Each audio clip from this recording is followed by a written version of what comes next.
Hey guys, welcome to Cooking with Chase. Hopefully everyone is staying safe out there. Today we are making scrambled eggs, so grab a drink and let's get cooking. Cheers. Okay, so today we are talking about scrambled eggs and how to make them, not properly necessarily, but elevate them to kind of what that dish used to be. So this is a very classic French way of making them. This is also my niece's, Ashley and Quinn's, favorite way of eating eggs, which has become quite an endearing thing for me. They call them Uncle Chase's yummy, yummy eggs. So this video goes out to you girls if you're watching. Hi. So eggs. We've all been making eggs our whole lives, and there's kind of maybe a notion that we all know what's going on with them. But I will say that they are one of the most difficult and temperamental things that a cook faces in a professional kitchen. When I was working at Lenya, the main dish that came off my station was this veal milanese, and it was a very complex dish. It was a veal loin that was butterflied and pounded out. It had a very complex spice rub with dehydrating vegetables and smoking them. It had yuca fries, and aioli, and then a vinaigrette, and then white anchovies, and it was topped with a sunny side up duck egg. That was the dish that came off my station. I was responsible for that during service. And the thing that got sent back the most out of that dish, or chef would correct me on and make me redo during service, was that egg on top. It was the hardest component of that entire dish to time, because there's very little forgiveness on either end of overdone or underdone when you're talking about eggs. And the other aspect is people have been eating eggs their whole lives, so they have a very firm frame of reference for what an egg should be.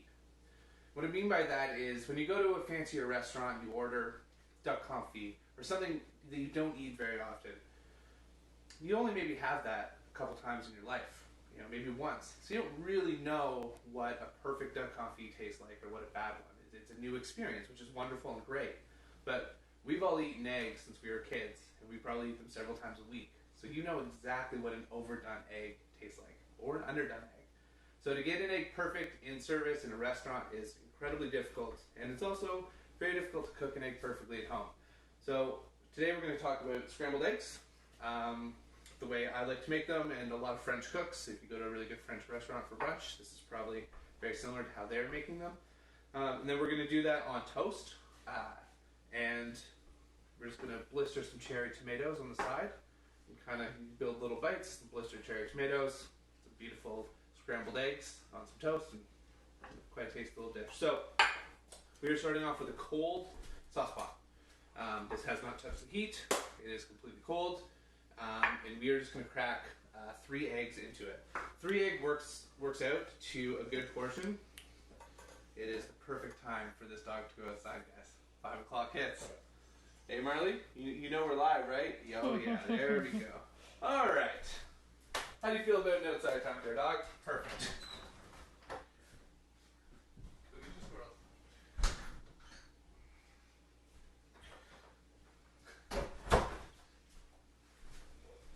Don't worry, guys. She will probably be back in about 2 minutes. So again, cold sauce pot. We're cracking 3 whole eggs into it. And I find for an adult, scrambled eggs, 3 eggs is a good portion. For kids, you could probably do 2. But you need couple eggs. It's really hard to scramble this with 1 egg. There's just not enough to work with. So I wouldn't do less than 2. And into that, we are adding a knob of butter. Again, cold. So again, 3 eggs, it's probably about a tablespoon-ish of butter, maybe a little less, maybe a little more. You can go more, you can go less.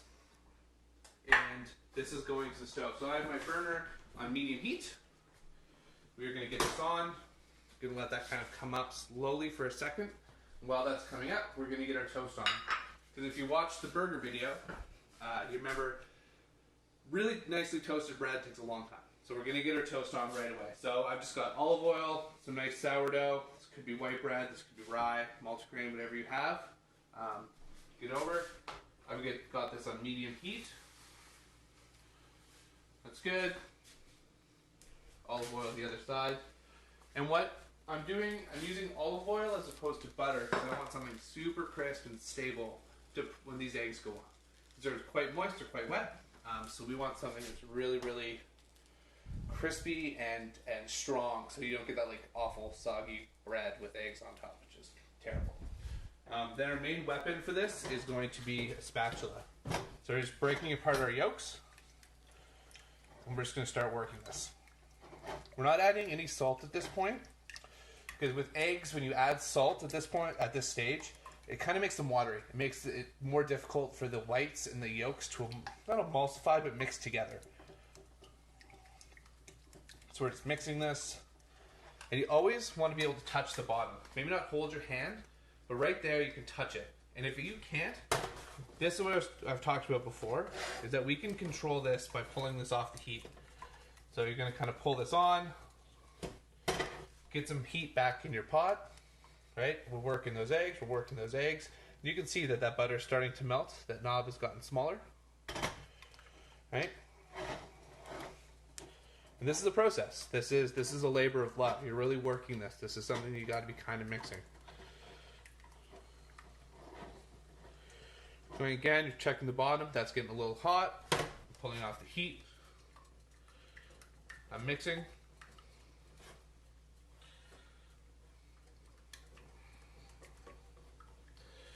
And it's going to seem like nothing's happening. This is just a back and forth of time. It's going to seem like nothing's happening. All of a sudden, these eggs are going to come together. While this is going, check our toast. Starting to get some nice color there. Going to flip it over. And again, working our eggs here.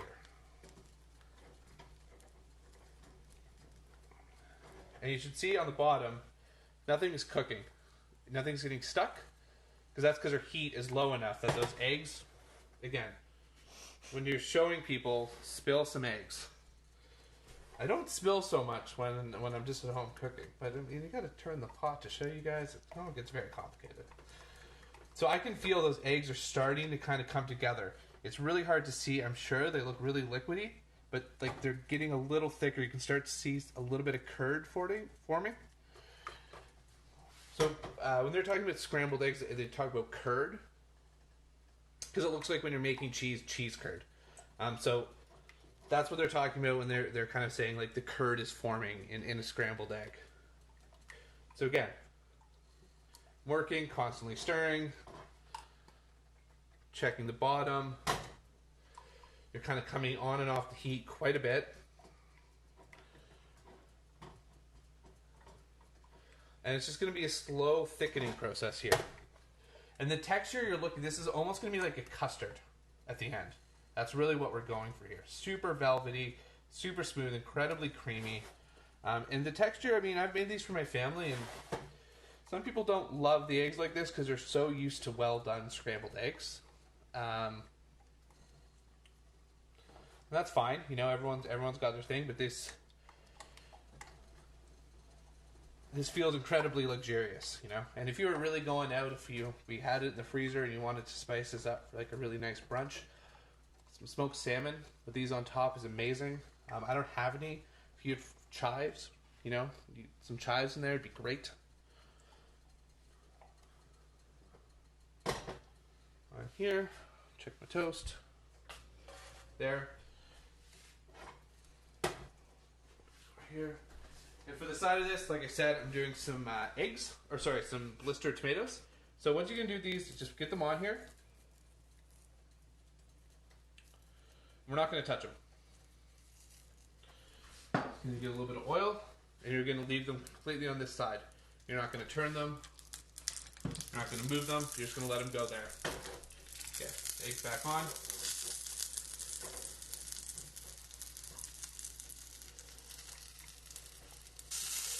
So we're standing here stirring. I'll talk to you guys about tomorrow. So tomorrow we are doing pizza. So I'm not going to go over pizza dough or how to make that.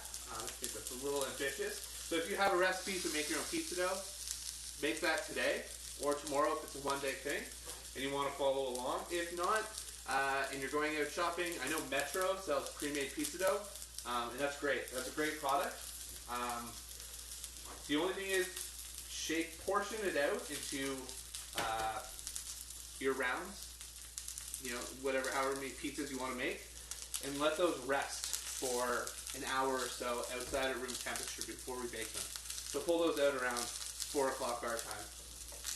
Okay, so now you can see the eggs are really starting to form. So you're starting to get some curds in there. You're starting to get some things going. Again, nothing stuck to the bottom of the pan. Try not to spill it this time, because the temperature is just too low to burn onto the steel. So you're starting to see some steam come out. You're starting to see it start to thicken. And you can do this in bigger batches. If you're cooking this for your family, you could do this in 6 or 7 or 8 batches. That's completely fine. I'm going to pull out my toast. Get that on the board.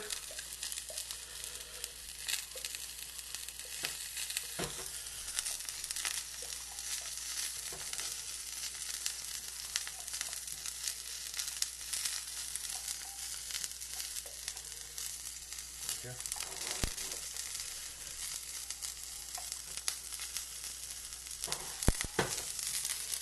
And from here, it's just going to be a couple more minutes. It's really starting to come together here. It's really starting to thicken up. You're starting to see quite a few curds in there.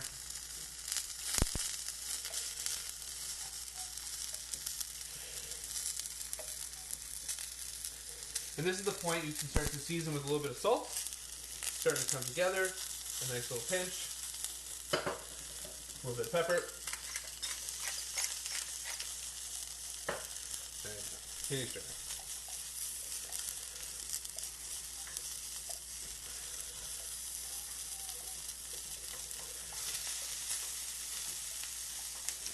Does the type of pot matter? Does it have to have a thick bottom? Thick bottom, yeah, absolutely, definitely helps. If you didn't have a thick bottom stock pot, I would get like a thicker frying pan. You'd be better off than going a thin bottom stock pot.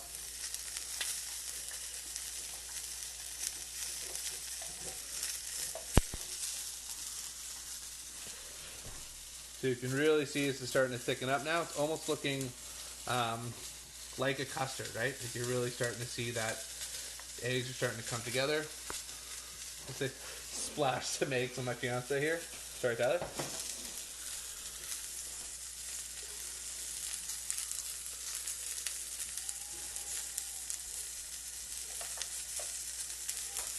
And again, this technique of moving the pot on and off the stove, this is a really, really great way to have a ton of control over the amount of heat in your pot. Because your pot will hold heat, right? That's the whole point of having a thick bottom, nice set of pots. So you kind of get them full of heat, pull them off, and you can see how much cooking is happening off of the burner here.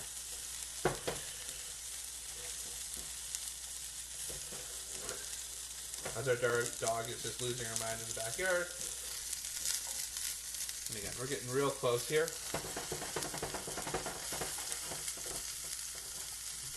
Keep there. Again, nothing stuck to the bottom, right? That's the sign that you're working slow enough and you're spilling. And how cooked you want them is very much a preference. Like these obviously aren't done, but I like my eggs really, really runny.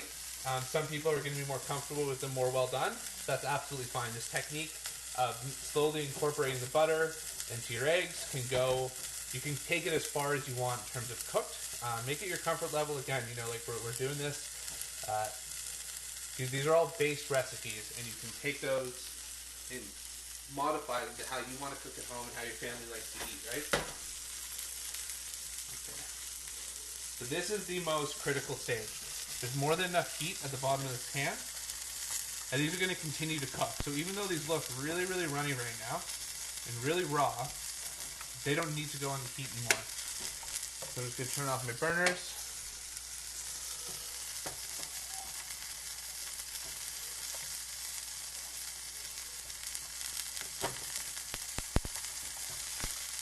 So what you're going for right here is you're taking it to the point in which you want your eggs cooked. And again, like I said, I like them fairly runny.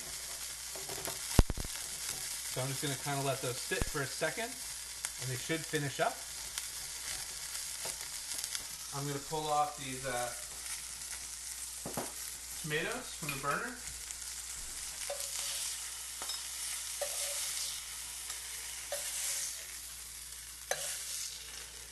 You can see you got a beautiful char in them.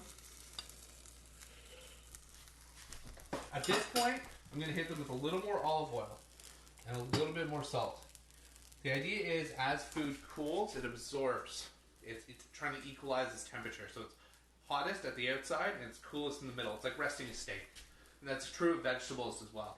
So when you pull vegetables off the grill, off a pan like this, that's the time where you really want to hit them with, again, the finished amount of seasoning, because they're going to try to equalize. So they're pulling in all of the liquid that's hot and equalizing that to the center.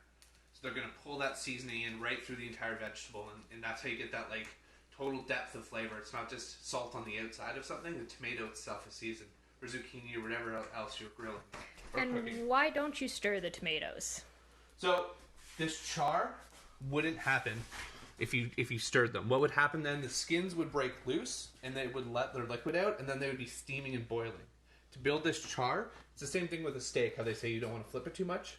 You just let it hit the pan, let it go, and then they'll develop that, and it can go much further.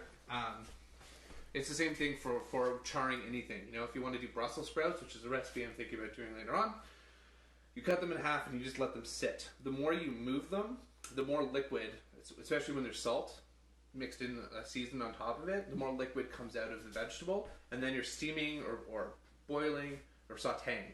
You know, that's why when you're sauteing onions, you're stirring them quite a bit, because that's helping pull the liquid out. Okay, so these eggs are perfect for me right now. So what I'm looking for is that they kind of hold, but they fall back. So I can pull a line, and then they just start to collapse into each other. That, for me, is how I like it. So I'm just going to taste for seasoning.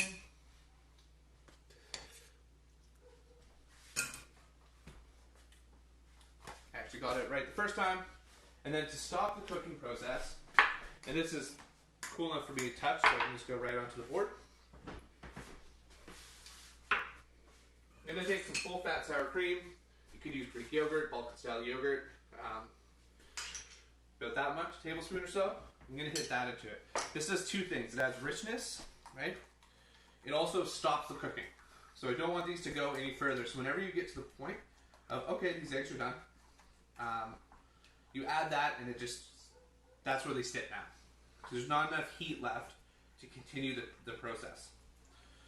Okay, so got my eggs done. Got my tomatoes over here.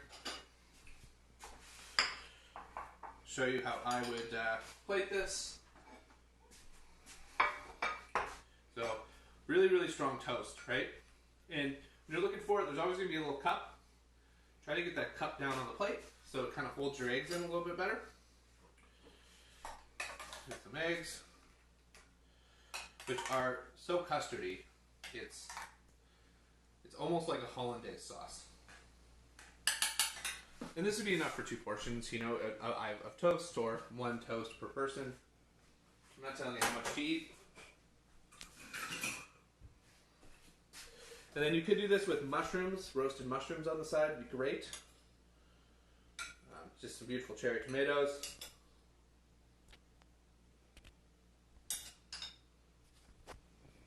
And I wish I had some garnish.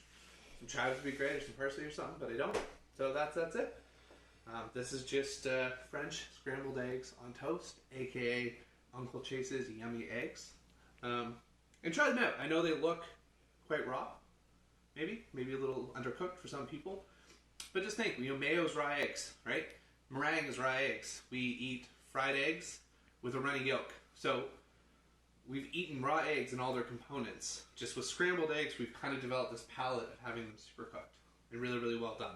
And this is a very luxurious feeling, very cheap, very quick little meal, and will probably impress most people if they haven't had eggs like this. Yeah, so again, tomorrow we're doing pizza. So I kind of talked about it before. If you have a dough, get that ready to go. And the focus is more on how to get good pizza results in a home oven.